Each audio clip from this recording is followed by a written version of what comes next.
Hi. I haven't recorded a video for a while, but I have been blogging, so you can check out my blogs where I kind of stay up to date with what's been happening.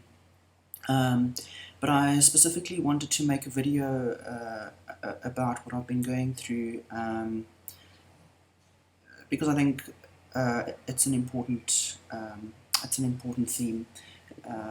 And something that not many people discuss. And I, for one, have found it really difficult that there isn't a lot of information about it.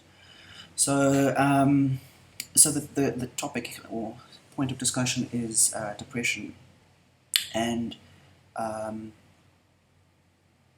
how does testosterone and HRT therapy influence you, affect you if you're someone who struggled with depression. Um, Before I started testosterone, it was something I worried about a lot. Um, I mean, it took me 10 to 15 years to overcome my depression, to get onto the right medication, to get into the right frame of mind. And then the thought of putting a substance into my body that was going to alter my moods or affect my stability was quite worrying, and there really wasn't and isn't a lot of information out there on that because not many trans guys or non-binary people on testosterone speak about that. I have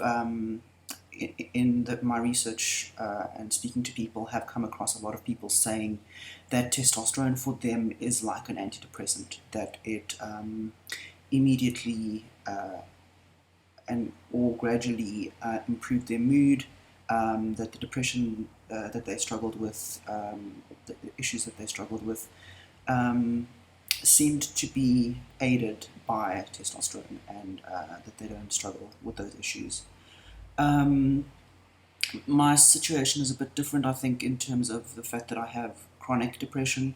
Um, so it wasn't situational. It wasn't something. My depression was not based on dysphoria uh, or only dysphoria. It was not just about my gender identity. Um,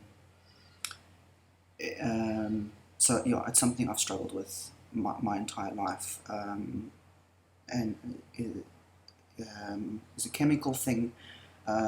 Also, having borderline personality disorder, whatever the doctors could throw at me, labels they could throw at me, I've had them. So I struggle with, if we're going to go label-wise, generalized anxiety disorder, chronic depression, and borderline personality disorder. And I've been hospitalized for it, struggled a lot with self-mutilation, um, suicidal. So it was serious, and it's something that kind of flares up every now and then. Although I haven't been hospitalized since 2007 and have been stable for a long time. So again, just because of that stability, was worried about testosterone. But then after hearing people saying that it felt like the depression lifted, and that testosterone was like an antidepressant for them, I got, I must admit, excited as well. And I thought, well, maybe this is the answer. Maybe this is what I've been missing my whole life. That maybe instead of antidepressants, all I've needed is a hormone balance, um, and that the imbalance in my hormones would uh, could be responsible for my struggles.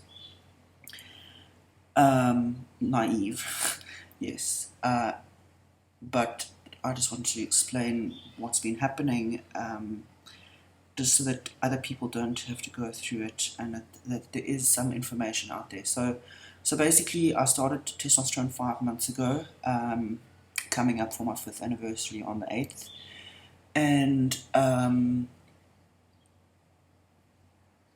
I was focusing too much on comparing what I was thinking, feeling, how many hairs I sprouted, how much muscle I developed. I was comparing my transition to other people's transition, and that was a big mistake, because I was not feeling what they were feeling. I was not experiencing what they were experiencing, and I therefore felt like something was wrong. I felt depressed about the fact that I wasn't feeling good, or that I wasn't seeing as much muscle loss, muscle gain, or weight loss as they had. Um, and it really just made me feel like I was doing this whole transition thing very wrong, and that, damn it, testosterone wasn't working for me as it was working for them. What was wrong with me? Anyway, so just a hell of a lot of beating myself up, and expectations, and a sense of failure, which inevitably led to me feeling quite depressed about it. And basically, there was, situational things as well. So when I started feeling depressed, it was around about January. I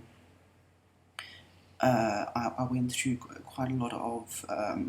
I couldn't wake up in the mornings. I spent most of my time sleeping. I've discussed in my blogs how since starting testosterone, I wasn't working out. Because I go into quite a lot of depth about this in my blog, where it just felt like I was scared of how testosterone was going to change my body. Being non-binary, and with my partner struggling with me masculinizing, I was worried that going to gym and working out 5 times a week, as I had been before then, would kind of make the changes very obvious, and that they would happen too quickly for me to catch up to them. So I took a break from gym, which retrospectively was not a good idea, because gym really is my antidepressant. I mean, obviously I'm on medication as well, but gym is the best part of my day, and it really helps with my moods. So another reason I didn't go to gym was that it was suddenly like being on testosterone and owning the fact that I was transgender. It was like all the boundaries and obstacles that were in my way to finally getting better and being happy had been removed, and I finally had this opportunity to pursue being my best self, unhindered, and that scared me. The idea that I could finally say goodbye to my body weight and my struggle with weight loss, and the idea of, and it scared me, like, who am I without that fat? Who am I without the weight loss struggle?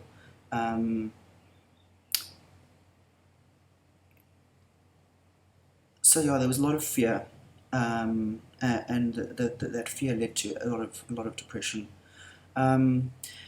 And then the problem with the depression was, it was kind of a vicious cycle, because the more depressed I felt, and the more lonely I felt, and I would go onto Instagram, and all you see on Instagram is these amazing selfies of guys and their muscles and their gym gains and their incredible sticking to their macros and facial hair gains, and yay bro, that's so exciting bro, hey dude, I'm so excited for you dude, keep going, how much do you bench, how much do you bench, how much do you deadlift? And no one was speaking about the emotional difficulties. No one was speaking about the effects of testosterone or transition on their emotions and them outside of their body. And because I was have been blogging about this journey and the emotions of it from the beginning, I kind of felt isolated because I'm sharing of myself emotionally, and the response I'm getting is that people are reading my blog but not really commenting. So it's making myself vulnerable by writing about it, and then feeling more vulnerable because I'm saying I'm struggling with this, or I'm struggling with that, or I'm depressed, and no one's saying anything. So it was kind of like, okay, maybe I'm the only person feeling this, and I must really be doing this wrong, and I'm a failure as a person on testosterone. I'm a failure as a transgender person. My, and there's a lot of pressure. There's the pressure from the few cis people in my life who think I'm making a mistake, and if I fail, they're going to go, "I told you so," or they're waiting to see something and then go, "Okay, you see, it's the testosterone's fault, so go off it." And there are people that are waiting for that. So there's that pressure. But more than that, there's the pressure from the incredible support I'm getting from the cis community and my friends, where they want to see me happy. They want to see this go well for me. Um, because I'm so open about it, I've kind of set myself up for as a poster child for pursuing your truth and your authenticity and your real you. So there's this pressure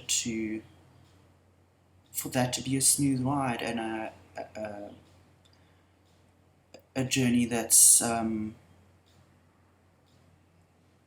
I'm kind of running through the daisies and everything's great. And it really isn't that. And I think what I've realized in coming out of this depression, and let me just backtrack to explain how I came out of the depression since January. So first of all, I confronted the fact that I wasn't going to gym, and I thought about that and blogged about it and realized it was the fear. And I've totally owned that, and it's like, you know what, bring the changes on, bring my best self on, I'm ready for it. I will deal with the feeling of being vulnerable without the weight. I will realize that I don't have to feel vulnerable because I'm strong enough to deal with feeling threatened by people. I don't have to protect myself anymore. I'm not that person that was threatened by people anymore. So I started going back to gym, started a boxing training, which has been great. Started a 6-week training program with Lady Deathstrike on Instagram, and so that's been great. It's been kicking my ass 5 days a week for the last 3.5 weeks so far, and that then leads to eating better. I started waking up at a certain time, taking my medication, because that was another thing that happens. You get so when you're not feeling well, you get so blinded to the fact about the things that you're not doing to look after yourself. So I was sleeping late and then taking my antidepressants at different times in the mornings whenever I woke up, or I was forgetting to take them, only taking them at lunch or not taking them. So I don't know how I expected to feel okay with that happening. Anyway, so I've been taking my medication properly and continuing to see my therapist, and I'm feeling much better. So it's a combination of the working out, the eating properly, getting up at the same time, taking my meds, therapy, and also about kind of realizing that part of the reason that the reason that I struggle and feel so alone in the trans community is because I'm older. So I'm 38, turning 39 in a few months, and the reason that I've realized that so many trans guys and non-binary people on testosterone or not on testosterone, the reason that they feel so amazing in the beginning of their transition and so euphoric, and that they feel better than they have in their entire lives, it's coming out of that lying to the world and pretending to be someone else, and feeling dead and suicidal, and that weight of having this unspoken "I am transgender" on your shoulders. And then once people start living their truth and they start affirming their gender socially and emotionally, and whether they choose to surgically affirm that or hormonally affirm that. And yeah, so that would explain the kind of euphoria and people feeling better and happier. And I have to realize that I've gone through that when I came out of my depression at the end of 2010. And that me feeling happier and living my truth and owning my life and taking control of it started happening for me back then. So the euphoria of coming out as trans and starting testosterone and taking control of my gendered body is not as euphoria causing, because I've already started living my truth for a long time. And the other thing is, you know what, I struggle with depression. I can't deny that. Yes, it's not as intense as it used to be, but I can't expect something to be a magic bullet. You know, you go through life kind of as a depressed person or as someone who struggles with mental illness, and you're like, oh, this therapist is going to help me feel better. This pill, antidepressant, is going to help me. Exercise is going to help me. This testosterone is going to help me. And yes, they all do help, but I still have to do the hard work. You know, it's still a one day at a time thing. You know, and I don't know why I forget that. It's like this learning curve that I keep forgetting. And I have to remind myself it's one day at a time. One day at a time of looking after myself, doing the things that are good for me. And yes, in the grand scheme of things, being transgender is good for, and sorry, let me rephrase that. Owning the fact that I'm transgender is good for me, and pursuing this transition is good for me. But I need to do the self-care things every day that affirm that, and other parts of self-care. So getting up in the morning, going to gym, eating properly, just being good to me, you know. And another big thing, part of being good to yourself, and I think an unspoken of aspect of self-care is self-care is not just active things that we do, it's also the absence of that negative self-talk. It's self-care is not being so hard on yourself. Self-care is not calling yourself an idiot. Self-care is not getting down on yourself when you're going through a legitimately hard time and wondering why you're depressed.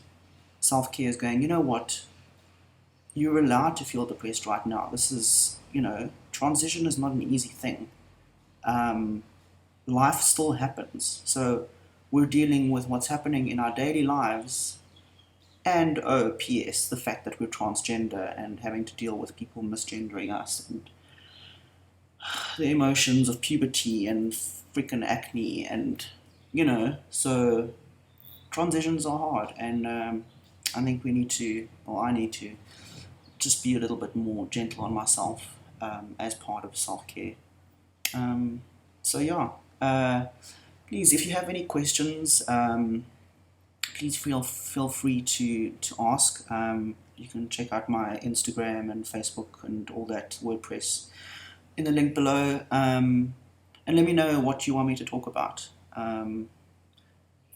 It's been really good for me to make these videos and write the blog, and I really recommend, even if you're not going to make it public, keeping in touch with what's happening in your head through all of this is really helpful and important, because it reminds me how far I've come. It reminds me where I want to go. It just keeps me on track, and it keeps me being conscious of everything instead of doing things unconsciously. And I know that you know what it's like to be unconscious when you're pretending to be someone you're not. So yeah, thanks for watching.